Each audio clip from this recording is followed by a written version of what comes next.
What's up, nerds? Boo, I should say. It's our Halloween episode. Recording this Halloween weekend. Yep. And we're actually recording on the eve of Stranger Things Season 2 release on Netflix.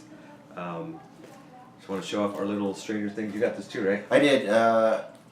We showed it off. Collector's edition? I think Monday. When I got it last Tuesday when it came out. Stranger Things Collector's Edition Season 1.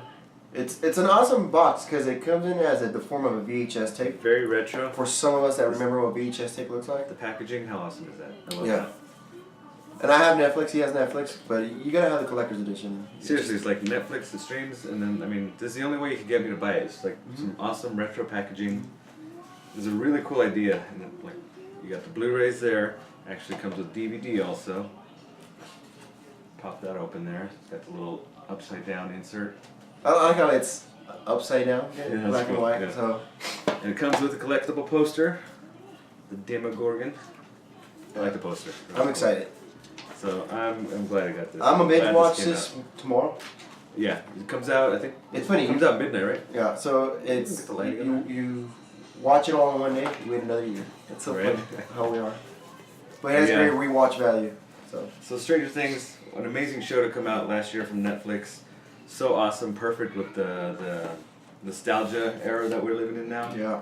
How- Well written. Kids how- were amazing in it. How pop culture is so big nowadays that everybody that in this generation, like all the nostalgia of what the stuff we grew up with, VHS tapes and toys. And for others, it's their and first the- time seeing stuff like this.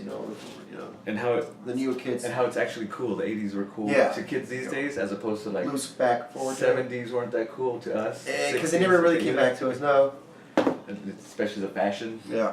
But yeah, the music and everything, so cool. I mean, Stranger Things, one of my favorite shows of all time. Netflix, amazing. Yeah, like you were saying, the writing, the acting, the kids are awesome. The premise of it was awesome too. Just the effects they did, the theme of it hit back to when I watched things when I was younger. This is our time. To be honest. Like It was the 80s. the Duffer Brothers who Yeah. created it was very like they just outright say it. It's like it's a nostalgia trip, just the stuff they grew up with, like Steven Spielberg Right. and Stephen King type of stuff. And you see a lot of stuff involved in it. E.T. Stuff. A lot of aspects of that into this show. Yeah, in It's season awesome. 2, if you've seen the trailers, you see the kids wearing the Ghostbusters costumes, the Ghostbuster packs and everything. Which is awesome. So it's going to be awesome. It comes out midnight now that we're recording this. I was thinking maybe I'll stay up midnight and watch it, binge, but I don't think I can. I'm too old to stay up. Midnight today or it's midnight tomorrow? It's midnight today. Midnight today. Friday. It comes out Friday, so the 27th. So that's our...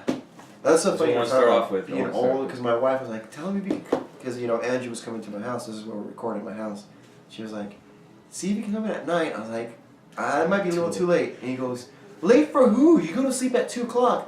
He goes, "I'm pretty sure I recall he likes to sleep in early, or he just doesn't. Andrew doesn't do I just can't the stay late up late stuff." anymore. I have 2 kids, so obviously there's no way I'll ever be able to sleep in. But I remember it's like, no, I think he doesn't do that. Unless I have something to do, like a show to go to, concert. I was at Universal Studios, the horror nights. Because of I can stay up late because of studying, because of work, and just a lot of things, I have not been able to partake this year in Speaking that. of, How was tighten that? the heart. How was that? this shirt is actually last year's shirt. You can show it off. How was Universal? It was cool. It was really fun. I mean, it's fun as always. I love the atmosphere of it, like Which the mazes. maze and was scares. the one that came to mind that you liked the best? The one that blew me away. Yeah. Blew what was a friend? Yeah. And blew both of us away was Insidious. Really? This was the second year they had Insidious there. Uh-huh. And for me specifically, going through the maze, about halfway through the maze, I was like, kind of like, this is it. This was not going to rank number 1 on my list tonight, and this was maybe the 3rd maze we had gone on. Okay. And the last bit of it, it just ramps up, and it does not stop with the scares. Wow. That it completely turned me around, because I was walking through, seriously, I was like, this is it? It's like, yeah, it's cool, the atmosphere, the creepy monsters and the people jumping out. But once it ramped up, like, it knocked it out of the park for me. I was Really? like, wow. Because I was thinking, like I told you, no, this is it. And then once we hit a certain spot, and like maybe towards the end, it just nonstop. It does not let up with people jumping out at you and the creepiness and the scares. Did it connect with all the 2 movies for Insidious? Or the little prequels, whatever? I haven't seen the third one, and there's a fourth one coming out. Yes. I think maybe based a little bit kind of going into the. It's more of an Insidious universe because it's just. Although it has exactly because it has an Insidious title, but it doesn't follow out the first two movies where the stories connect. Like the third one is almost like a prequel to what the whole Insidious happened. It's just the Insidious premise with the house, and you have that skinny devil character. The old lady in the black. Is the nun? Outfit. The nun. Is she there? The nun is a Conjuring. Oh, it is. Sorry. Yeah. Same actor. Right? So who was in 3? 3 I think was actually a prequel based on the older lady. Right, that's her the how she became to do the whole medium thing. Right. God, I can't remember everything, but yeah. So that one ended up being like number 1. The big seller this year was like Shining, The Shining that I was looking forward to. That one probably was the most disappointing one for me. Really? It wasn't really, The Stanley Kubrick one? Yeah. Really? Yeah. So I'm guessing they had the whole carpet floor, they had the 2 girls, they had... it wasn't... The scare actors that jumped out at you were people with Jack Nicholson masks and an axe. And they had one... remember that little like beaver or dog looking guy in the costume? Just like that weird imagery where he's like kneeling in front of some guy. They had one of him. They had... It's a hard... Well, you think about it. The Shining... They had the creepy old lady in their bathroom. Uh-huh.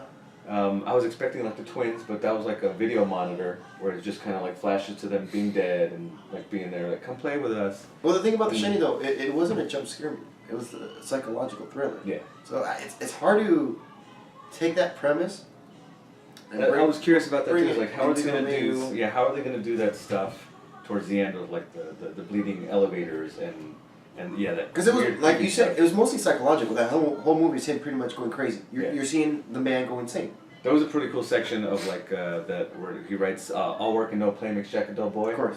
Like there's like a room and a half type of thing where you walk through and it's just like all that written on the walls and like things hanging that you have to go through. So, well, that's what I've always liked about Universal though. That they with their mazes, aesthetic wise, are all amazing. I think they make all their mazes look amazing. Whether they're able to scare you is another thing, but I always say that they have the best looking mazes. Yeah, definitely. That's one of my favorite theme parks to go to for the Halloween stuff. Yeah. Because it has those licensed characters in the movies that we know. Like Knott's Berry Farm is another local one. It's cool because it has like generic stuff. Yeah, they just go theme based. The clowns. Yeah, they Mars, come up with some pretty inventive like vampires looking monsters. Generic stuff, like you said though, that was a good generic. Yeah. But I love seeing seeing Freddy characters, seeing Jason and Michael Myers. Like, I love being, and just being in that atmosphere is so fun. Like, it's all dark. They're playing music and people jumping out, scaring you, and it's a blast. I love. I need to try to make something, but I've always, the years that I've always gone, I've always thought Universal's the best looking, but I've always thought Knott's does a better job at scaring people. It's been a long time since I've been to. I think because theirs is more confined. Because Universal, let's be honest, Universal lot has space, so their mazes can go for days. So you have that stretch where you can see the beautiful aesthetics of the maze. As the Knott's is literally small. Are you talking about the outdoor one? Yes. Yeah, that one's probably not the scariest. It's cool because of like you said, the aesthetics of it. How they set up the areas, like they had like a Camp Crystal Lake type area. They had the Texas Chainsaw kind of like the meat market type thing. Yeah. The slaughterhouse, whatever.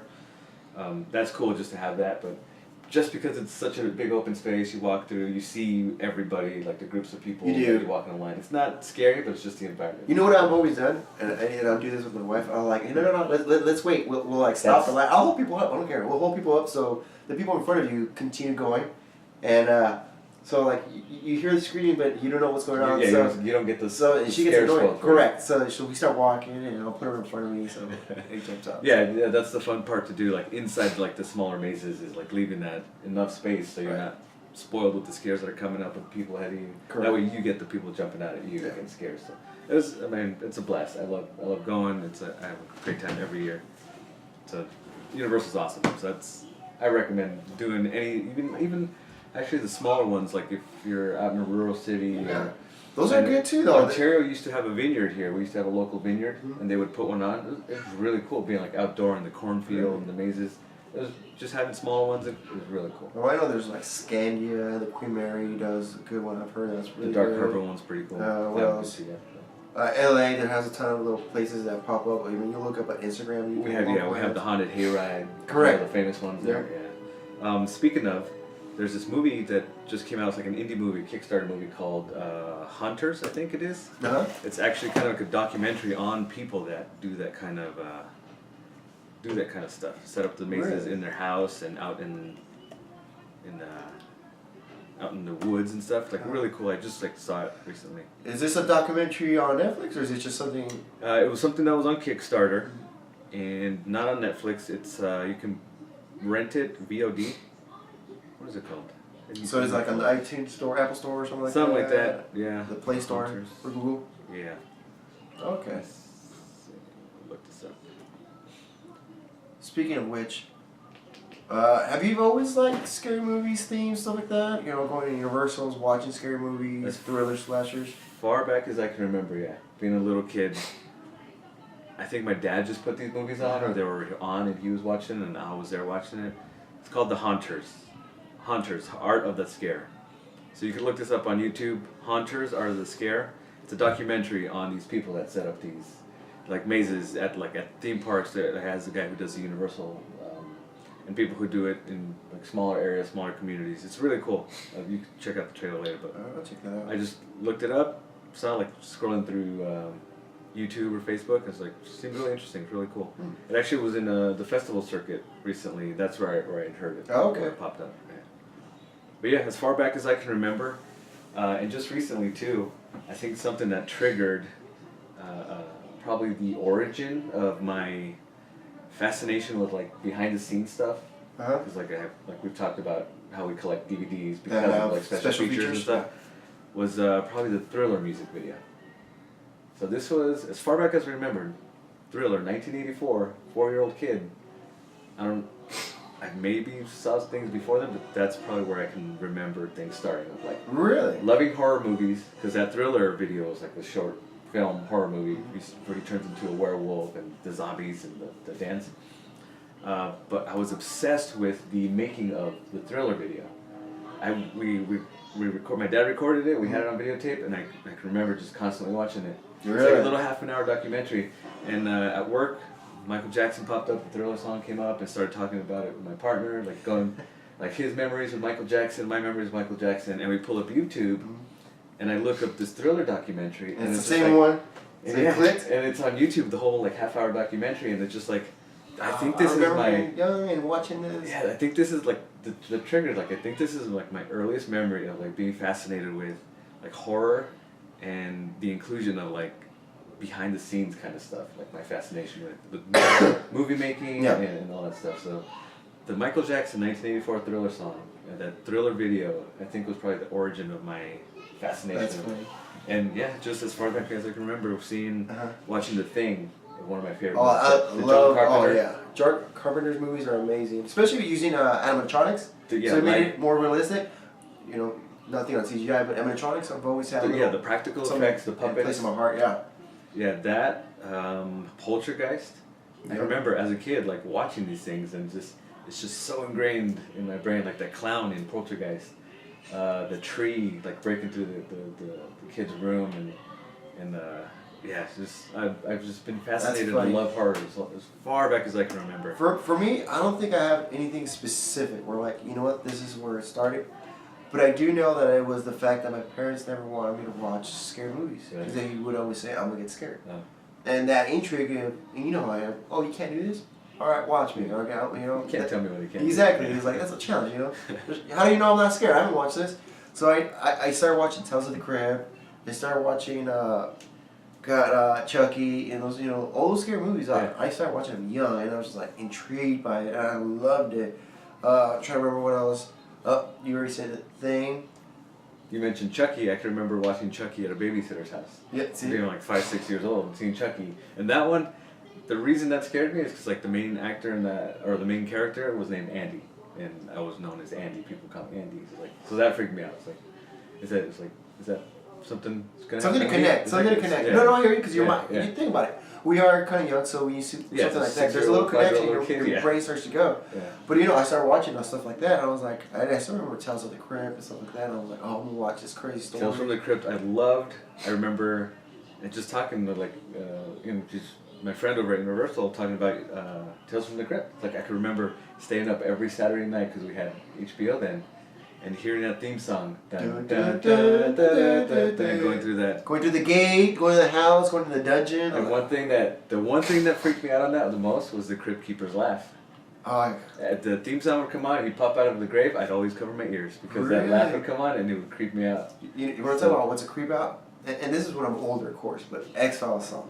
The X-Files song, one of the creepiest intros to any show I've ever heard. It's a classic. Me and my brother, we were like, X-Files on, intro starting, we run out of the room. Run out of the room. Is it done? I don't know, you go check. It's still playing. And we just come back, like, it's so dumb. It wasn't meant to be scary, but it was like creepy. It's a creepy It's a good intro. theme song, yeah. It is. But it's one of the best, yeah. Yeah, so like I said, and ever since then, you know, the taboo of your parents telling you don't watch this because it scares you has always intrigued me, you know.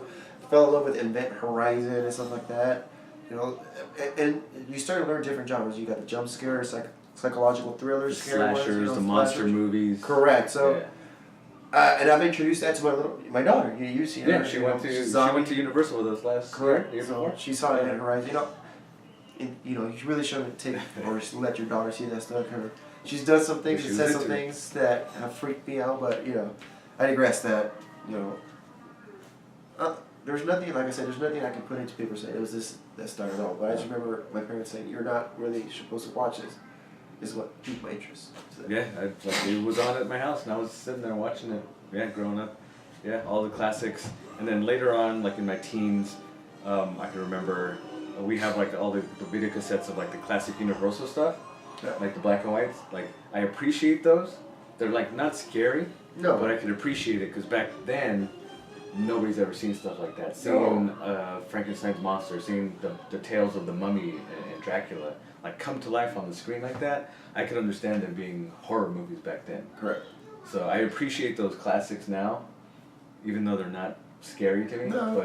But it's a sign of the times. Yeah, you know, it's like I appreciate like that's where it came from. That's where like kind of horror started. Correct. Just having those, they're more story based. Yeah. Stories of like, you know, the monsters or like the dark side of people, the dark side of life. Yeah. What the unknown kind of stuff. Yeah. So. And that's what started the whole monster genre was those movies, because that's what they did. Their horror movies were all monsters.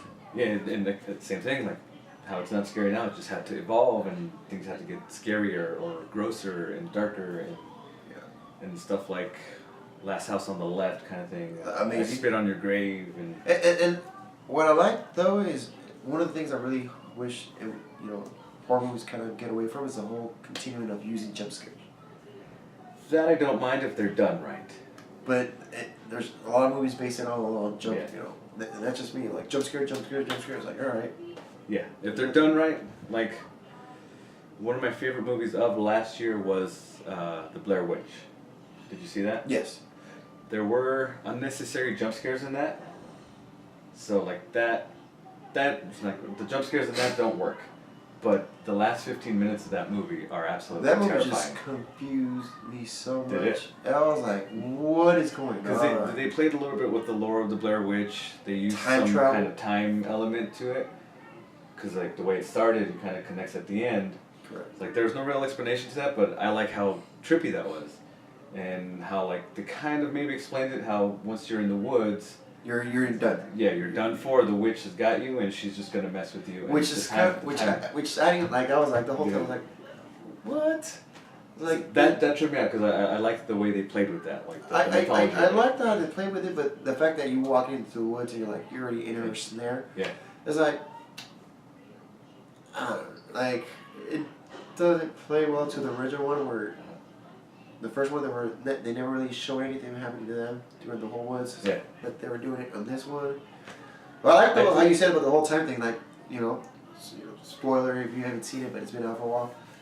One of the guys' group leaves. They come back and you see him all disheveled, like he's growing a beard. Yeah, I was like, what's going on here? Yeah. That was pretty awesome. Yeah. That was, to me, the last 10 minutes or so in the house were like the most terrifying. Like, and then you see a glimpse of whatever creature that is, with the long extended limbs. Spider looking. And how, like, you go back to it, like, how they talk about the lore of it is, like, these witches were hung, and they were hung with rocks on them, and that would extend their limbs. So that's kind of like what you see at the end. It's like somebody coming at you with these long limbs. That's one of my favorite, I think, underrated movies of last year. It didn't get watched enough. I think because of the Blair Witch name kind of turned people off. If you didn't like the original, or if you weren't into the found footage type stuff. But yeah, that's one movie I loved, but the jump scares in it. Yeah, I'm big into POV. I love point of view films, stuff like that. Like, what was that one with that vampire looking one? I forget his name. He came out with not a prequel or sequel, but it was based in that universe. Which one? A found footage? Yeah, but it was found. No, wasn't it? Was found footage, but it's God, the monster is technically an alien. Guy has a girl in the cellar because he saved her life, but she's trying to get out. Oh, 10 Cloverfield Lane? Cloverfield. 10 Cloverfield Lane? Yeah, but the Cloverfield, the first one though, I like it. That was pretty cool. Yeah, that was one of my favorites. Yeah. So, like I said, I'm a big fan of the point of view, stuff like that. Found footage stuff. Yeah. That was Cloverfield is another of my favorite classic. That one at the time, I can remember during that year, it was either you loved it or you hated it. True, because the reason a lot of people don't like it is the people get sick. People get motion sickness. Yeah, the motion sickness with the found footage movies. Yeah, but that's one. I didn't know what it was about. I knew J.J. Abrams was behind it. I'm a big fan of J.J. Abrams. It was his idea, kind of like, hey, America doesn't have their own monster movie like a King Kong or a Godzilla. So that's where kind of that genesis of the Cloverfield movie came from. And being that found footage, people either loved it or hated it. I fell into the loved it camp. Oh yeah, that's how I liked it too. Speaking of movies, I brought just a quick little recommendation for if you're into monster movies. Here's a movie called Feast. This was actually from I think it was like Bravo Network TV show. Bravo Network. Looking for a director for a movie. It was just like people would write scripts and they'd have directors come on the show and then they'd pick a winner to direct the film. That's how Sunny in Philadelphia started. Which one? Sunny. That's how I started. FX was doing a little thing and they picked up. Look at them. So this was Wes Craven, Matt Damon and Ben Affleck produced. So really? All this was on that like Bravo or A&E show, something like that. It's called Feast. It's like a monster movie. It's a campy movie. I really like it. It's like underrated. I don't know anybody who's seen it. I like Wes Craven. That skinny looking weird. But it's so. That's a movie I recommend. Like if you're into horror movies, it's a monster movie. It's gory. It's funny. It's a fun time. Also, going over our notes, you said you saw The Babysitter. Yes, I did see The Babysitter. It's on Netflix. I like it. It goes it goes back to the same thing as Stranger Things, but more of a modern take to it. That's what it really is. It's like it's campy. One thing I mentioned, I shared it on my Facebook is watch this movie Babysitter on Netflix, but do not watch the trailer. Yes. Because once the twist happens, I even saw a review for this movie, which got me to see this movie. And when the twist happens, I forgot about it because the reviewer mentioned don't watch the trailer also. Because once the twist happens, it kind of goes off the rails a bit, but it's still a fun, enjoyable movie. But yeah, like I completely forgot about that. Once that twist happens, I was like, oh yeah, that's right. And we got into it. But so it's a fun movie. Won't reveal too much to it because it just came out about 3 weeks ago. Yeah, actually Friday the 13th is when it came out. But it's a fun movie. It's it doesn't take itself too serious. I agree. Goes back to campy humor, but very modern, very very modern, which I like it. It's McG. Yes. So it's very much his style. If you're familiar with McG movies, very fast paced, very cut editing, and with like popular music. And humor. Yeah, campy, involved. silly humor. There's a couple of people you'll recognize if you ever watch YouTube. There's a couple Vine stars in there too. Yeah, I didn't actually know them until like seeing other reviews. People would recognize them. Like, oh, okay, so they're from this thing or that thing. Yeah. And then, but the story I liked it. It's nothing new. It's definitely nothing new. But the take on it's awesome. I liked it. The cinematography, the acting was pretty good. Yeah, one thing I really liked was the relationship between the babysitter and the main kid. Yeah. Just their connection, like. It felt real. I mean, it wasn't forced. It felt real. It felt fun. It felt like something as a 14, 15-year-old kid, like you would love to have that kind of That's relationship. and that's what I said. It was very campy and very back to our days. Because back in the day, those are all the movies were like, oh, that one girl you could never get, but you somehow So the nostalgia to it, it's nothing like Stranger Things, but it touches that aspect. It brings that kind of storytelling to a modern day, and it works well, amazing. It was a fun movie on Netflix, The Babysitter. Yeah. Check it out. So and it's funny because it's also gory. Yeah. But not House of Thousand Corpse gory. Yeah, not hostile. Gory. No, correct. So it's a tasteful gory. You look at it like, all right, it's campy gory. I think that's very. It's a campy gory thing. It's like gore and then a chuckle. Yeah, because they add jokes into that gore. Like this happened, and they'll say a line. You're like, what? Yeah. And there's things that happen. You're like, why is he doing that? But it's funny because it makes you laugh. Like this is doesn't take itself serious. I think that's the big thing. It does not take itself serious. So that's one again. So going back to recommendation, Feast. Do you have anything like that you can recommend? As far as movies that came out, one of your or just kind of like an nothing, underrated movie that maybe not many people have seen that you can think of. Nothing new, nothing horror themed, no, not recently. Yeah, as far as the classics, like again we mentioned The Thing earlier, Poltergeist, Child's Play. The Titans of Terror movies. Watch those. Or Event Horizon. If you like space, you like horror. Sci-fi horror, yeah. That's a good one. Let's see what else. Probably modern day classics. Oh, actually, you know what? This year we had Get Out, which is a kind of psychological thriller type horror. Which I'm becoming a big fan. Of the year. Becoming a big fan of psychological thrillers. Yeah. We had Split, which I would consider kind of a psychological horror also. Yeah. In that kind of genre, and probably the biggest movie this year, It.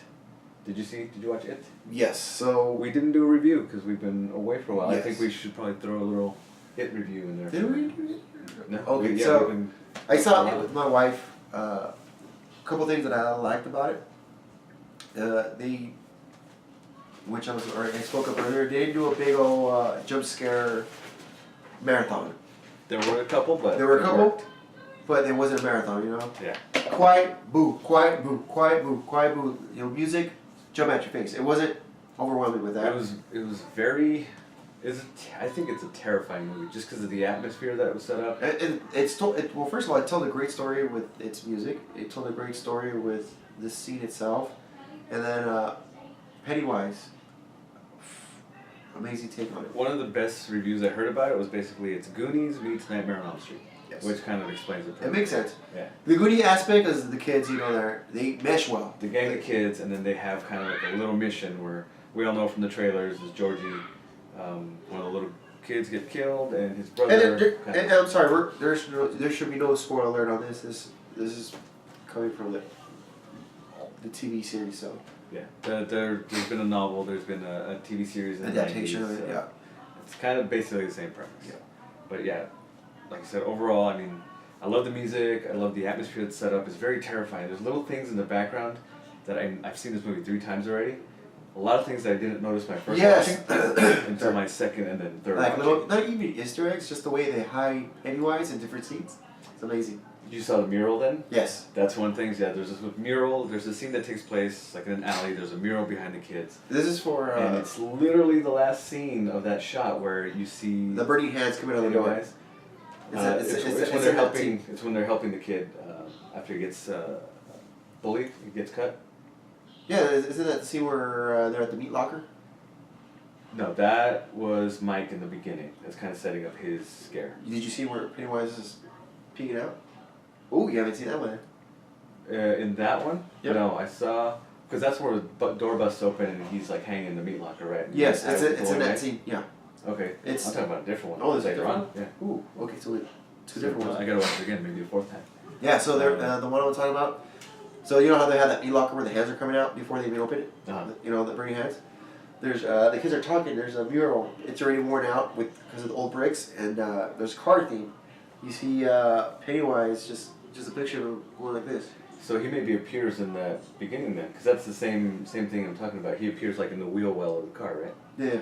So because he wasn't there throughout that entire scene. No, he was not. And just until the very last scene after they're helping Ben. Yeah. And one of the kids kind of leans over, and then you see it. Yeah. Yes. So that's middle of the movie. The one where the hands coming out of the meat locker, that's setting up Mike, where he I kind thought of... it was that same scene. No. Oh. The kid on the bike's delivering the meat, right? Yeah. Yeah, he shows up to that like that side door because the bullies are on the street. And that's when the hands come out, the door busts open. I don't think you really see the mural at that point. Or at least I didn't notice. I think you did. Oh? No. We're probably mixing. Probably. Either way, but a lot of things in the background. Did you notice the librarian? The or smile? the lady in the library? The smile? It was just the creepy stuff that she does. Because you see her putting books away, she's in the background, and once the kid opens the book, you see her just stop and turn over, and she's kind of like almost hunched over. She does like, this. just stare, yeah, just that. And it's just creepy. That movie is very creepy. There's a lot of little creepy things in that movie. So it's like I said, I saw it 3 times. I love that movie. Bill Skarsgård's performance as Pennywise I liked a lot. Yeah. There's a little reminiscence of the Heath Ledger Joker in there. But it was really cool. I liked first seeing the design of him. It was not that. I didn't see how that's gonna work. But seeing it in action, it works. Yeah. Amazing. No, it does. It does. I like the whole getup itself, the way he acts like a true clown at times. It's like, oh, I like it.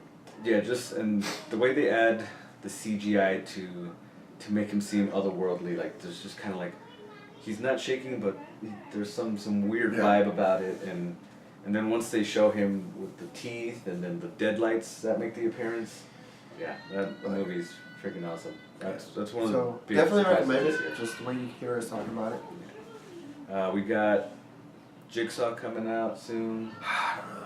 I'm curious just to see how they're going to continue I'll stream it. Saw franchise. I don't know. It's like, how do you beat a dead horse that's already dead 4 times? Yeah, they've gone 7 movies and he's been dead over the last 2 movies. Yeah, I was like, So I'm curious to see what this story's going to involve. So it's been a pretty good year for horror. It has.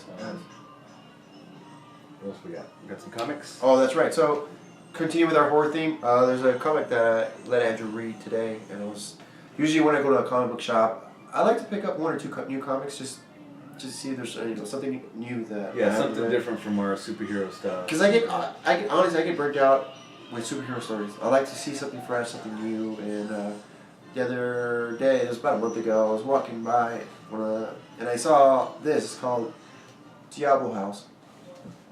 Check it out. But it really goes back to the old ways of like Tales of the Crypt. So just like the Crypt. Just the like little tagline on top of the comic explains it all. It's like it's very throwback to old style. So each comic is a new story. So it has a quick ending, quick story, but it's all crazy. It's a trip. Each story is different. They already come out with 3 that I have already, and I like it. It's something. It's not new, but it's something refreshing because it hasn't been out in a while. Yeah, because we're constantly reading our superhero stories, Correct. and it's like something different.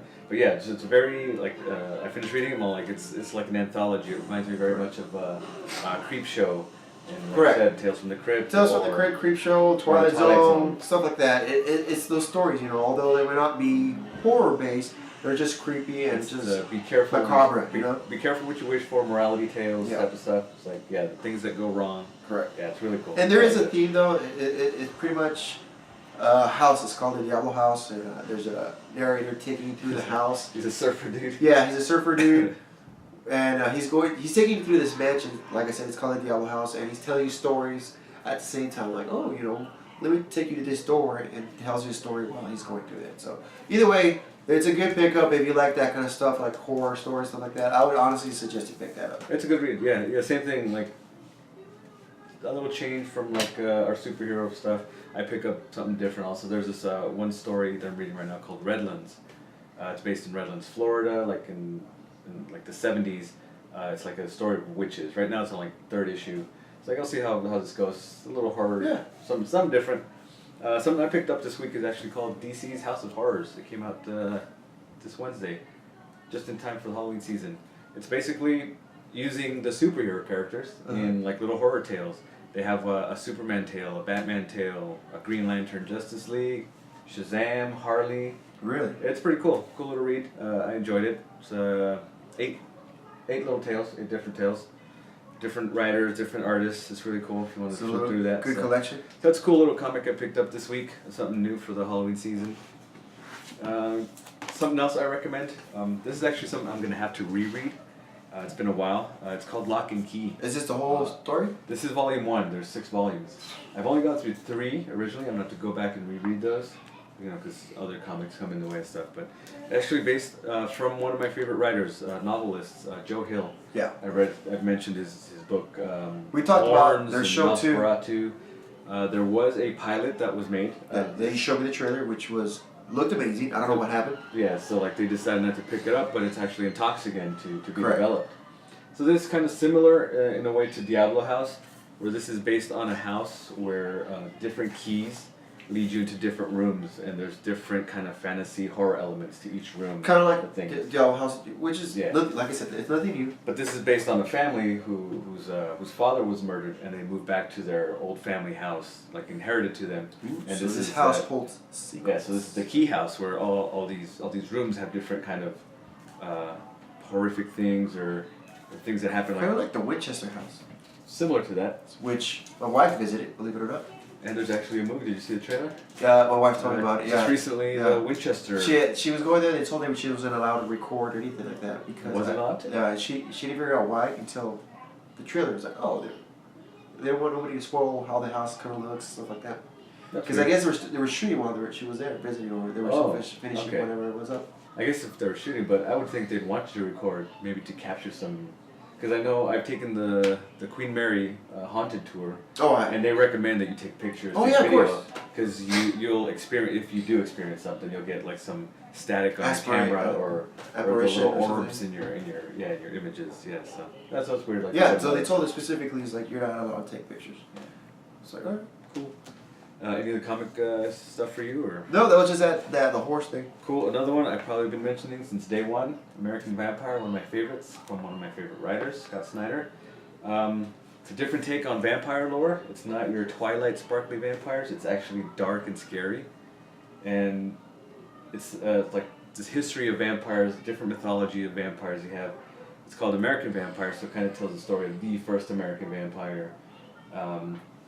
You have Japanese vampires are different. You got the European vampires. And there's one called Japanese Vampire novel itself? It's in issue 3, because the story follows the first American vampire through the whole series. And the main character, Pearl, also, she gets turned into another American vampire. One of my favorite characters of all time, also, Pearl, in this. But yeah, like volume 3 goes into, I think it's World War II, where they're in Japan.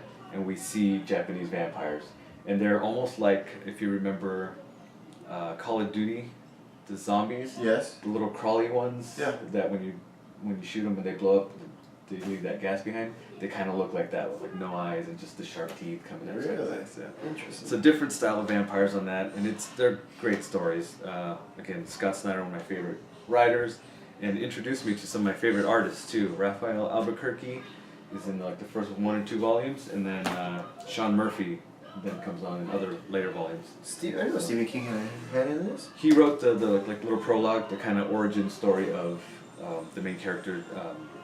What's his name? Sweet Tooth, or something like that. Sweet, I forget. But American Vampire. I'm sure I've mentioned it hundreds of times over our year and a half of doing this. So. We can go into video games. I know you're big into like the survival horror too, Resident Evil, Silent Hills. You mentioned those before. I know that Evil Within 2 came out, which I haven't played yet. I haven't played it, so. Have you played the first one? Yes. I have it, but I haven't played it yet. It's good. Those survival horrors. I played through some of the Resident Evil ones. Once they get into like the Silent Hill creepiness of it. Okay. Or this is how I like to measure. It's first of all, Resident Evil, although it is horror, it really isn't horror. That one has the jump scares. I think it's more sci-fi. I honestly consider Resident Evil more sci-fi. Once it gets into like part 3 and beyond, it gets sci-fi, and then I think 4, it's not even zombies anymore. In part 5, and then it just kind of goes. It's the virus. It's the virus. That's what I'm saying. I think. I really consider Resident Evil more sci-fi. I really, because of that. It's just the way the route is taken. I think it's sci-fi, but it's still good. Still a thriller. Still a lot of jump scares on that. Then you got Silent Hill, which is horror based. Silent Hill is horror based. Yeah. It's just creepy, Scary as hell. I remember me and my brother playing it. Just, alright, what's going on here? Just the first maybe 10 minutes once you find that radio with that static that alerts you to everything. So you just hear. I don't want to play anymore. You hear the dogs just breathing heavy, panting. It's like, oh, there's a dog somewhere around here. The mist everywhere. You can't see anything until it's right up on you with that static. It's like, yeah, it's terrifying. Yeah, so games like that. I would great. put that in the Silent Hill category. Evil Within, really? Yeah. Wow, that's not bad. Yeah. I gotta play that one, man. There's also Outlast. Have you played those? I haven't. I've not played it. I've played half an hour of it. I can't get past any more because I'm just too terrified. It's like, it's too scary.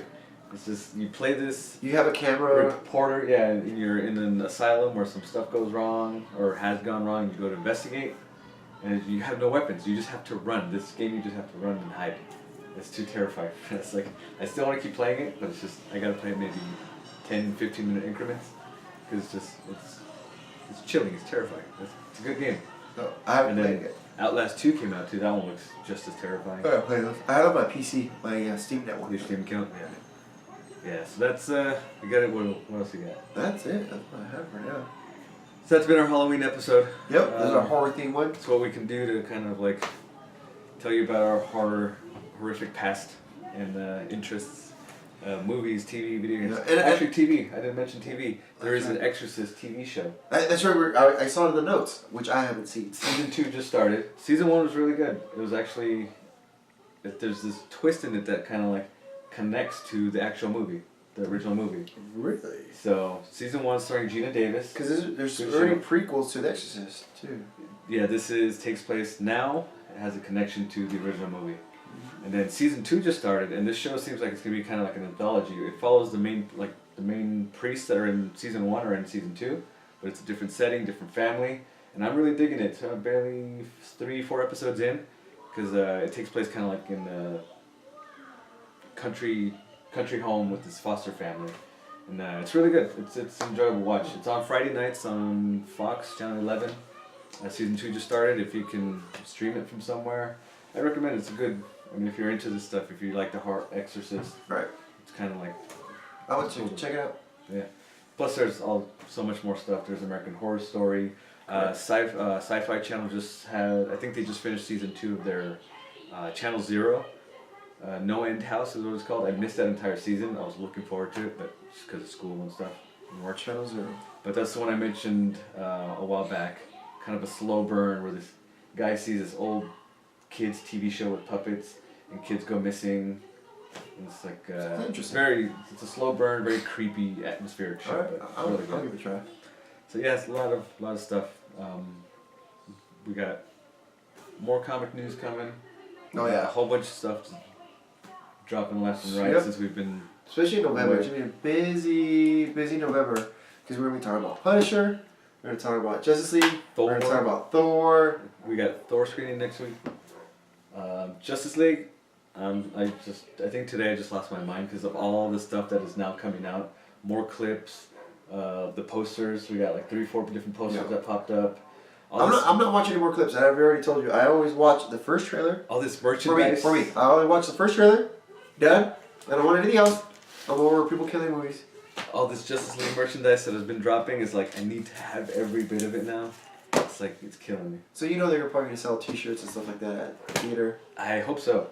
Because our theater would have like a merchandise stand. They did it for it's like a Guardians of the pop-up Galaxy. merchandise thing, which is cool. For the first weekend, first weekend or two. But they didn't do it for Wonder Woman, which I was a little disappointed. Because I was ready to spend Which was a all hit. my money. A hit. Right, so hopefully it pops back for Justice League. I'll spend everything I have on that. So that's been our spooky episode for this Halloween. Guys, be safe. Happy Halloween. Yeah. Thanks for joining us. Thank you very much for joining us and staying with us for this Halloween theme episode. Sorry for my voice. I'm a little sick. Went to a Dodger game. So I saw that. That must have been cool. it was awesome. Although they lost, it was an exciting game.